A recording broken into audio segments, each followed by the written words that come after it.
Praise the lord. దేవునికి స్తోత్రం కలుగునుగాక. దేవుని బిడ్డలారా, ఉదయకాల సమయమున మీ అందరికీ నా శుభవందనాలు తెలియజేస్తూ ఉన్నానండి. ప్రతి ఉదయం దేవుని వాగ్దానంతో మీ ముందుకొచ్చే కృపను దేవుడు మాకు అనుగ్రహిస్తూ ఉన్నారండి. హల్లెలూయా. దేవుని బిడ్డలారా, దేవుని వాగ్దానంతో బలపరచబడి ప్రార్థనతో దినమును ప్రారంభించుకునే గొప్ప భాగ్యమును దేవుడు మనందరికీ అనుగ్రహిస్తూ ఉన్నారండి. హల్లెలూయా, హల్లెలూయా. తన వాగ్దానం ద్వారా మనతో మాట్లాడుతూ తన వాగ్దానం ద్వారా మనల్ని బలపరుస్తున్న దేవునికి మన నిండు హృదయంతో కృతజ్ఞతాస్తుతులు చెల్లించాలండి. హల్లెలూయా. దేవుని బిడ్డలారా, మీ అందరి కొరకు మేము ప్రార్థన చేస్తూ ఉన్నామండి. మా కొరకు విశ్వాసంతో నడిపింపబడుతున్న మా పరిచర్య అంతటి కొరకు ప్రార్థనలో జ్ఞాపకం చేసుకోవాలని ప్రభు పేడ తెలియజేస్తూ ఉన్నానండి. హల్లెలూయా.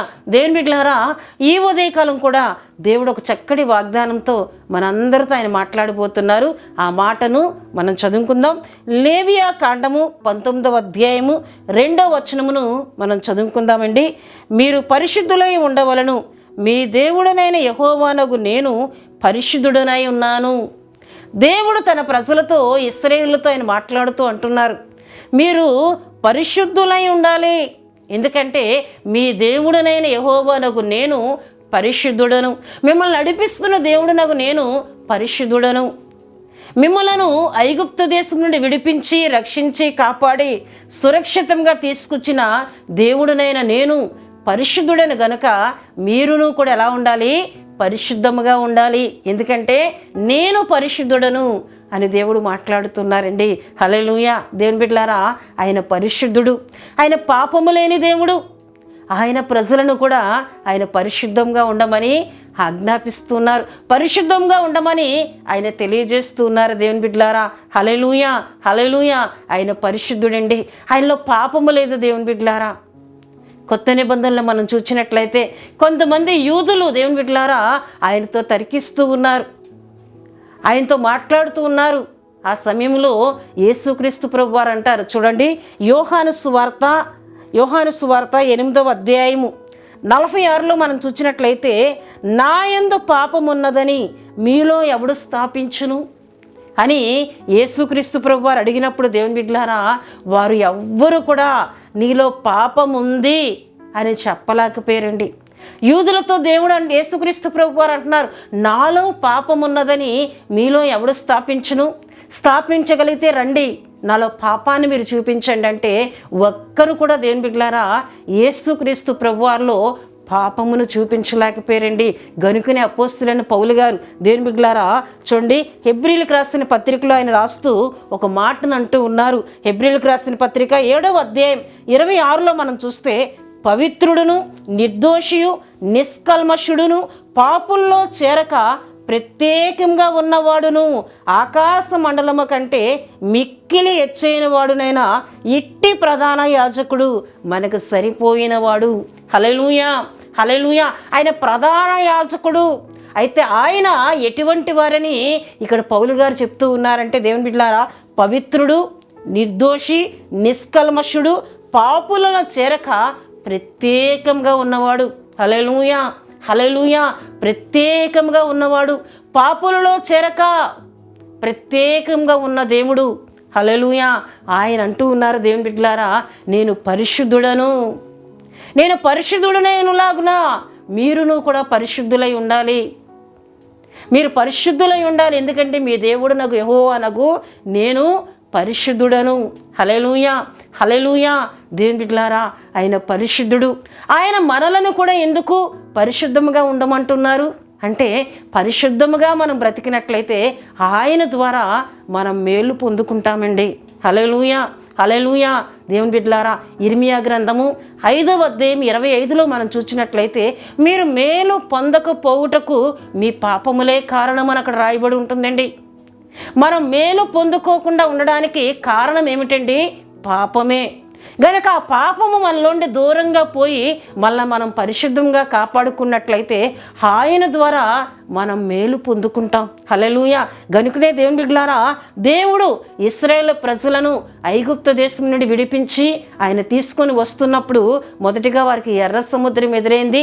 ఎర్ర సముద్రమును దేవుడు దాటించారు. వారు నడిపిస్తూ ఉన్నప్పుడు దేవుని బిడ్డలారా, వారికి మరొకటి ఎదురైంది. ఏమిటంటే యోర్దాను నది. ఇప్పుడు వారు యోర్దాను నదిని దాటి వెళ్ళాలి. అయితే దేవుడు యెహోషువ ద్వారా తన ప్రజలతో ఇశ్రాయేలుతో ఏమని మాట్లాడుతున్నారంటే, యెహోషువ గ్రంథము 3వ అధ్యాయము 5లో మనం చూసినట్లయితే, మరి యెహోషువ, రేపు యెహోవా మీ మధ్య అద్భుత కార్యములు చేయును గనుక మిమ్మును మీరు పరిశుద్ధపరచుకొనుడని జనులకు ఆజ్ఞ ఇచ్చెను. రేపు యెహోవా మీ మధ్య అద్భుత కార్యములు చేయబోతున్నాడు గనుక ఈ దినమందే మిమ్మల్ని మీరు ఏం చేసుకోవాలి? పరిశుద్ధపరచుకోవాలి. అంటే రేపు మీరు అద్భుత కార్యము చూడాలి అంటే ఈ దినమందే మిమ్మల్ని మీరు ఏం చేసుకోవాలి? పరిశుద్ధపరచుకోవాలని దేవుడు మాట్లాడినప్పుడు దేవుని బిడ్డలారా, జనులందరూ కూడా వారిని పరిశుద్ధపరచుకొనగా దేవుడు గొప్ప అద్భుతం చేసి 3వ అధ్యాయం 7 నుండి దేవుని బిడ్డలారా 17 వరకు మనం చూసినట్లయితే పై నుండి ప్రవహిస్తున్న యోర్దాను నీటిని ఆయన ఆపి ఆరిన నేల మీద ఇశ్రాయేలులను దాటించినట్లు అక్కడ దేవుని వాక్యంలో మనం చూస్తాం. హల్లెలూయా, హల్లెలూయా. ఇంతటి దేవుని బిడ్డలారా అద్భుతమైన కార్యమును ఆయన ప్రజలు పొందుకోవడానికి కారణం ఏంటంటే వారు ఏం చేసుకున్నారండి? దేవుని ఆజ్ఞ ప్రకారం పరిశుద్ధపరుచుకున్నారు దేవుని బిడ్డలారా. అంతేకాకుండా దేవుని బిడ్డలారా, దేవుని రాజ్యములో మనం ప్రవేశించాలి అంటే మన యొద్ద నుండి ఆయన ఏమి కోరుతున్నారు చూడండి. ప్రకటన గ్రంథము 21వ అధ్యాయము 27వ వచనాన్ని నేను చదువుతూ ఉన్నానండి. గొర్రెపిల్ల యొక్క జీవగ్రంథమందు రాయబడిన వారే దానిలో ప్రవేశింతురు గాని నిషిద్ధమైనది ఏదైనను అసహ్యమైన దానిని అబద్ధమైన దానిని జరిగించువాడైనను దానిలోనికి ప్రవేశింపడు. అంటే నిషిద్ధమైనది, అసహ్యకరమైనది, అపవిత్రమైన కార్యాలు చేయవారు ఆయన రాజ్యంలో ప్రవేశింపరని దేవుడు యోహాను ద్వారా ఆయన మాట్లాడుతున్నారు దేవుని బిడ్డలారా. అయితే ఎవరు ప్రవేశిస్తారు అని దేవుని వాక్యంలో మనం చూస్తే చూడండి దేవుని బిడ్డలారా, ప్రకటన గ్రంథము 3వ అధ్యాయము 4వ వచనంలో మనం చూస్తే, అయితే తమ వస్త్రములను అపవిత్రపరుచుకొనని కొందరు సార్దీసులో నీ యొద్ద ఉన్నారు. వారు అర్హులు గనుక తెల్లని వస్త్రములు ధరించుకొని నాతో సంచరింతురు. హల్లెలూయా. ఎవరైతే వారి యొక్క రక్షణ వస్త్రములను ఉతుక్కొని వాటిని తెలుపు చేసుకుంటారో వారు అర్హులని, వారు పరిశుద్ధపరచుకొని అపవిత్రతను అంటించకుండా, చూడండి మనం చదువుకున్న దేవుని బిడ్డలారా, అయితే తమ వస్త్రములను అపవిత్రపరుచుకొనని కొందరు సార్దేశులో ఉన్నారు. వారు అర్హులు గనక వారు నాతో కూడా సంచరిస్తారు పరలోక రాజ్యంలో అని ఇక్కడ దేవుడు మాట్లాడుతూ ఉన్నారండి. హల్లెలూయా, హల్లెలూయా. దేవుని బిడ్డలారా, దేవుడు మనకు సిద్ధపరిచిన పరలోక రాజ్యంలో మనం ప్రవేశించాలంటే మనలో ఏముండాలండి? పరిశుద్ధత ఉండాలి. గనుకనే మనల్ని ప్రేమిస్తున్న దేవుడు అంటున్నారు, నేను పరిశుద్ధుడనై ఉండులాగన మీరును పరిశుద్ధులై ఉండండి, మీరును కూడా పరిశుద్ధులై ఉండండి. ఈ మాటను దేవుని బిడ్డలారా పేతురు భక్తుడు కూడా తన యొక్క పత్రికలో రాసి తెలియపరిచినట్లు దేవుని యొక్క వాక్యంలో మనం చూస్తాం. చూడండి దేవుని బిడ్డలారా, పేతురు రాసిన మొదటి పత్రికలో మనం చూసినట్లయితే అక్కడ ఒక చక్కటి మాట మనకు కనబడుతూ ఉంటుంది. చూడండి మొదటి పత్రిక దేవుని బిడ్డలారా మనం చూస్తే 14వ వచనంలో, నేను పరిశుద్ధుడనై ఉన్నాను గనుక మీరును పరిశుద్ధులై ఉండడని రాయబడి ఉన్నది. కాగా మీరు విధేయులకు పిల్లల వలె మీ పూర్వపు అజ్ఞాన దశలో మీకుండిన ఆశలను అనుసరించి ప్రవర్తింపక మిమ్మల్ని పిలిచిన వాడు పరిశుద్ధుడై ఉన్న ప్రకారము మీరును సమస్త ప్రవర్తన యందు పరిశుద్ధులై ఉండుడి. హల్లెలూయా. మిమ్మును పిలిచిన వాడు పరిశుద్ధుడు గనక మీరును సమస్త ప్రవర్తన యందు ఎలా ఉండాలి? పరిశుద్ధులుగా ఉండాలి. ఎందుకంటే ఆయన సిద్ధపరిచిన ఆ పరలోక రాజ్యంలో మనం ప్రవేశించాలి అంటే మనం ఈ లోకములో ఉన్నప్పుడే, ఈ శరీరమును మనం విడవకముందే దేవుని బిడ్డలారా మనల్ని మనం ఏం చేసుకోవాలండి? పరిశుద్ధపరచుకోవాలి.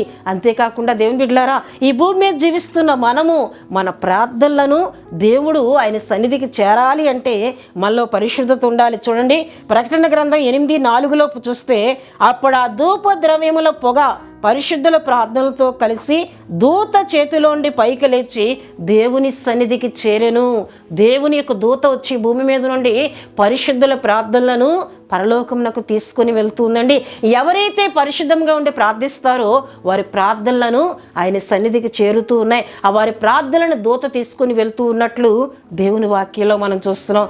గనుక దేవుని బిడ్డలారా, దేవుడు మనల్ని ఎందుకు పరిశుద్ధంగా ఉండమంటున్నారు? మీరు పరిశుద్ధులై ఉండవలను, మీ దేవుడునకు యెహోవానకు నేను పరిశుద్ధుడనని ఆయన ఎందుకు అంటున్నారంటే, పరిశుద్ధముగా ఉంటే ఆయన ద్వారా మేలు పొందుకుంటాం, అద్భుత కార్యములను పొందుకుంటాం. అంతేకాకుండా మన ప్రార్థనలు ఆయన సన్నిధికి చేరుతాయి. ఆయన సిద్ధపరిచిన ఆ పరిశుద్ధ పట్టణమగు పరలోక రాజ్యంలో మనం ప్రవేశించే అర్హతను పొందుకుంటాం. గనక ఉదయకాల సమయంలో దేవుడు మనందరితో మాట్లాడుతూ ఉన్నారు. తను వాగ్దానం చేస్తూ అంటున్నారు, నేను పరిశుద్ధుడను, మీరును పరిశుద్ధులై ఉండండి. సమస్త ప్రవర్తన యందు పరిశుద్ధులై ఉండండి. మీ పట్ల నేను గొప్ప అద్భుత కార్యములను జరిగిస్తానని, అసాధ్యమైన కార్యములను సైతము నేను జరిగిస్తానని దేవుడు ఉదయకాల సమయంలో మాట్లాడుతున్నారు. కనుక ఈ మాటలు విన్న మనము మనల్ని పరిశుద్ధపరచుకొని ఆయన ద్వారా గొప్ప అద్భుతములను, మేలులను పొందుకుందాం. దేవుడు తన వాగ్దాన మాటలను దీవించునుగాక. దేవుని బిడ్డలారా, మనం ప్రార్థన చేసుకుందాం. ప్రతి ఒక్కరూ కండ్లు మూసుకొని తల వంచి ప్రార్థనలో నాతో ఏకీభించాలని ప్రభు పేట తెలియజేస్తూ ఉన్నానండి. మహాపరిశుద్ధుడా, ప్రేమ కలిగిన తండ్రి, కృపగలిగిన యేసయ్య, మీ ఘనమైన నామమునకు వేలాది వందనములు, వేలాది కృతజ్ఞతా స్తోత్రములు చెల్లిస్తున్నాను నాయన. దేవాను ప్రేమ కలిగిన దేవుడు, కృపగలిగిన దేవుడు, పరిశుద్ధుడు తండ్రి, నీకు వందనాలు. నీ వలే అయ్యా నీ బిడలను కూడా పరిశుద్ధంగా ఉండమంటున్నావు. ఎందుకంటే పరిశుద్ధంగా ఉంటే మేలు, అద్భుతాలు, అంతేకాకుండా మా ప్రార్థనలు వినే అర్హతను, మీ రాజ్యంలో మీతో పాటు ఉండే భాగ్యమును మేము పొందుకుంటాము. గనుకనే మీరు మమ్మల్ని సమస్త ప్రవర్తన యందు పరిశుద్ధులై ఉండడని ఆజ్ఞాపిస్తున్నారు. మీకు వందనాలు. ఈ వాగ్దానం, ఈ మాటలు విన్న బిడ్డలందరినీ మీరు దీవించండి. సమస్త ప్రవర్తనలో పరిశుద్ధులుగా జీవిస్తూ మేలు పొందుకునే కృపనిమ్మని ప్రార్థిస్తూ ఉన్నాను. దినమంతయు మీ కృప, మీ కాపుదల, మీ సంరక్షణ దయచేయండి. ఎవరైనా బలహీనలుగా ఉండినట్లయితే మీ గాయపడిన హస్తం ద్వారా వారి సర్వ శరీరములను తాకి పరిపూర్ణమైన ఆరోగ్యమును, స్వస్థతను దయచేయండి.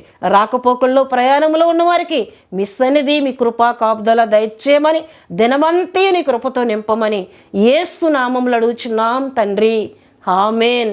యేసు రక్తమే జయం, ప్రభు యేసు రక్తమే జయం. ప్రభు యేసు రక్తం సంపూర్ణమైనది. అపవాది క్రియలకనంత నాశనం కలుగునుగాక. ఆమేన్, ఆమేన్, ఆమేన్. దేవుడు మిమ్ములను, మీ కుటుంబములను బహుగా దీవించునుగాక. ఆమేన్.